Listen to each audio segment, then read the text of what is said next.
welcome back to my channel. Thank you so much for being here today. If you're new with us, welcome. My name is Lauren and this is Start with Lauren. This is a channel that's dedicated to everyone who just wants to start something.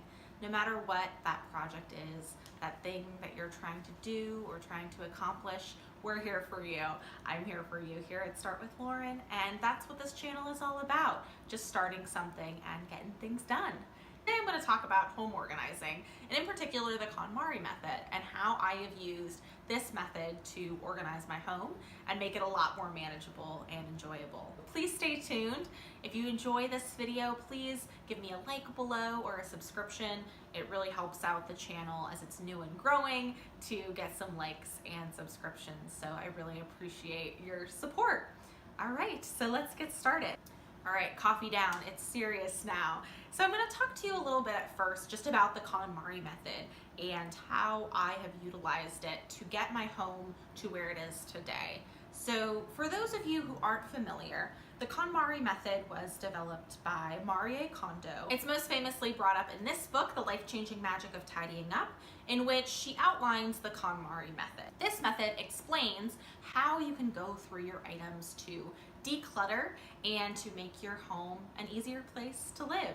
So what is the Konmari Method? In its most basic terms, the way I like to describe it is assigning or ascribing joy to items. So Marie talks about in her books that you pick up an item, and when you pick it up, you should ask yourself the question, does this item spark joy? If it does spark joy, you'll have this sensation that will let you know that you should keep the item. If it does not spark joy, then that's when you need to thank the item and say goodbye. That is the process in its most basic terms, but there's a lot of different steps that you take to get there. One of the things she talks about is the order in which you should go through your items to declutter. So she starts out with clothing, then moves to books, then papers, then komono, which means miscellaneous items, which you group your items based on different categories. So kitchen items, cleaning products, etc., whatever those miscellaneous items are for you. And then finally, sentimental items. So photos, items that have that sentimental value. It goes from the items that are the easiest to go through and the least sentimental to the items that are the hardest to go through and the most sentimental. So you're slowly building up your ability to go through items over time.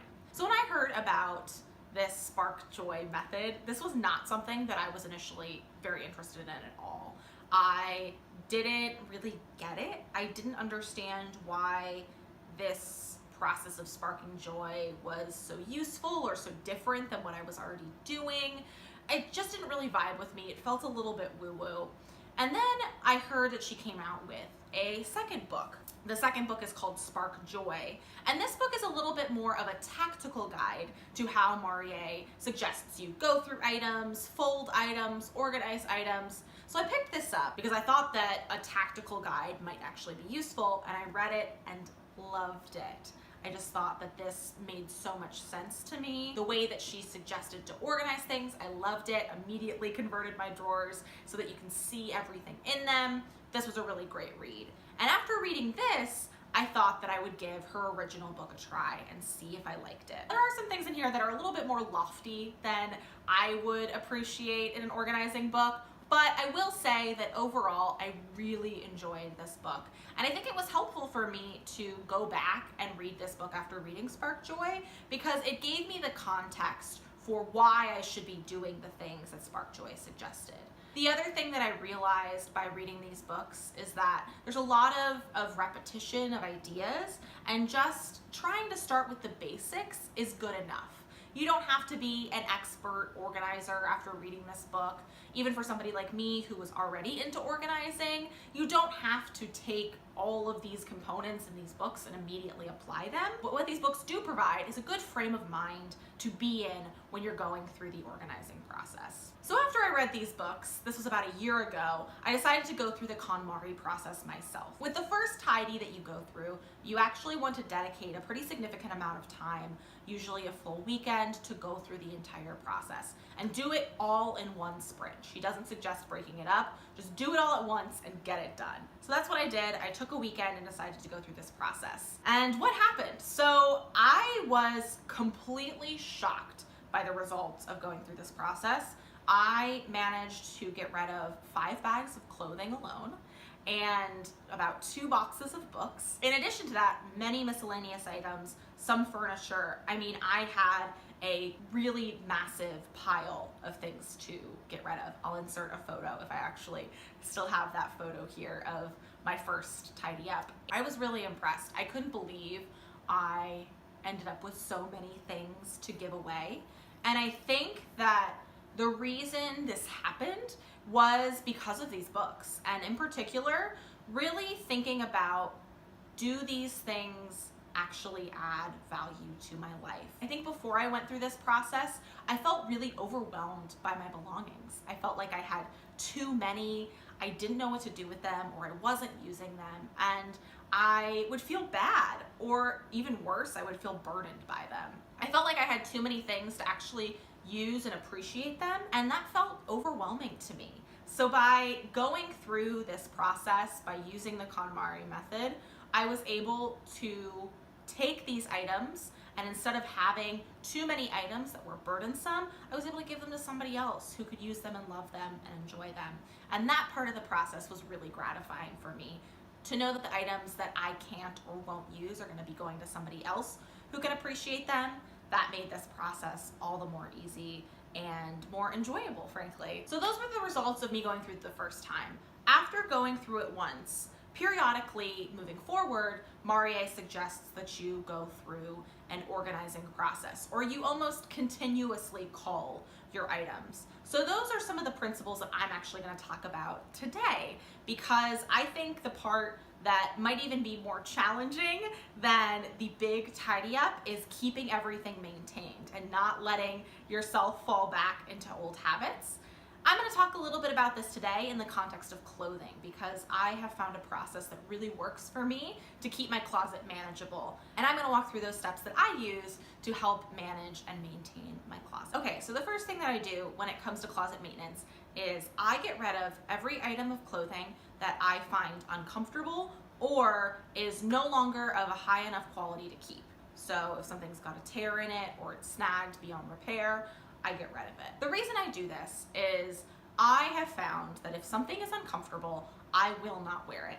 I will not wear something if I don't like it, if I don't feel comfortable or confident in it. And so knowing these things about myself, I have decided if I see something in my closet or I know I'm not gravitating towards it because it's uncomfortable, I will put it in my donate pile, which is a pile that I will end up sorting later. In this pile, I keep all the items that I'm going to decide whether or not I want to donate them or I want to try and sell them. So I'll put it in the pile, which for me is next to my dresser. I suggest that you make this pile somewhere that is out of view so that you're not constantly looking at these items. You're not thinking about whether or not, you know what, I can make it work, let me just keep it. You just put it away, out of sight, out of mind. So that's what I do with these items. If they are ripped or torn beyond repair, I just throw them away. Marie suggests doing a little thank you to the items for serving you, so you can do that if you want to as well. But I just get rid of the items so that I don't have to think about whether or not I can fix it. If it's not in a good enough quality that I can't fix it, or I can't give it to a tailor or to a dry cleaner to fix it, then it's not worth keeping. The second thing that I do is I'm constantly culling my wardrobe. So I am regularly going through my clothing items as I open my drawers or I go in my closet on a daily basis and deciding whether or not I want to keep something. For me, what that looks like is if I see something in my closet or in my drawer that I know I'm not grabbing or I'm not gravitating to, for whatever reason, I will pick that item up and I will ask myself the question, is this item of value to me? Am I using this item? If I am not using the item or I don't find it valuable, it's just not in my rotation, I will put it in my KonMari pile and work on sorting that later. If I do think that I might use it or I do find value, I will put it back in my closet. Sometimes I also create kind of an in-between pile where I'm not sure if I'm going to use it. And if that's the case, I will take these items and put them in a separate pile where I can evaluate them later. If I find myself wondering where this item is, then I'll put it back in my closet. If I find that I'm not gravitating towards the item, I will put it in my KonMari pile. Constant culling of my closet makes it really easy for me to maintain the clutter because I'm constantly going through my things and deciding whether or not I should keep them.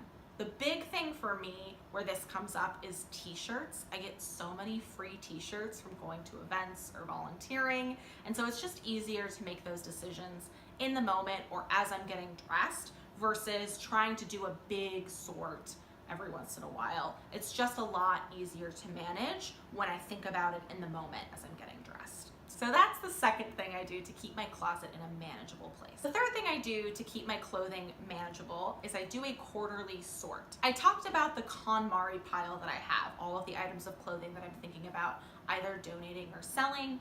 And so at this point, once a quarter, every few months, I will go through those items and decide what I want to do with them. And I'm actually gonna cut away right now so that you can see what that process looks like and how I go through this quarterly sort.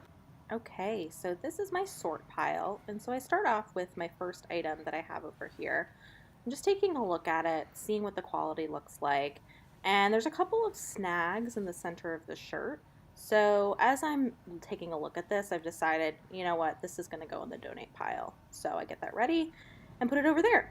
And then now I'm taking a look at my next item, which is a pair of athletic leggings, and these are generally in pretty good condition, but there is a little bit of an issue with the label over here, so I've decided that that means it should also go into the donate pile as well.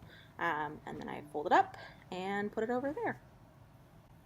Okay, and so this is what the process looks like. After I go through all of the items, I have my sorted donate pile, which is right over here. This time I had many more items to donate. And then my sell pile, which is over here, which I had a couple of items finished and ready to go. Now I can pack them up and put them in their appropriate bags. And finally, the last thing that I do is I get rid of the clothes that I've sorted immediately. I put them in the place that they need to be. I put them in the boxes or bags for donation, and I get them out of my house, because if I leave them around, if I leave them sitting around my house or apartment, they will never leave. So you have to get them out of your house right away. If you're doing your quarterly tidy up, make sure that you can also get things out of your house that day. It just makes your world a whole lot easier. There's a lot of different ways you can donate your clothing. If you go online and you're looking at donation pickups, if you have a home, there's a lot of organizations that will come to your house and pick things up if you have a lot of items. Or you can go to a consignment shop. I don't have a car because I live in the city. I also don't drive, which you might know from my first video, which you can take a look at up there in one of those corners. What I have found works best for me is using a company called ThredUP. ThredUP is an online retailer that sells consignment clothing, and through ThredUP you can either donate or sell your clothing, which makes this process really easy. I already have a donate and a sell pile, so I just need to order bags from ThredUP. They deliver the bags to you to sort into those piles, and then you drop them off at a USPS location.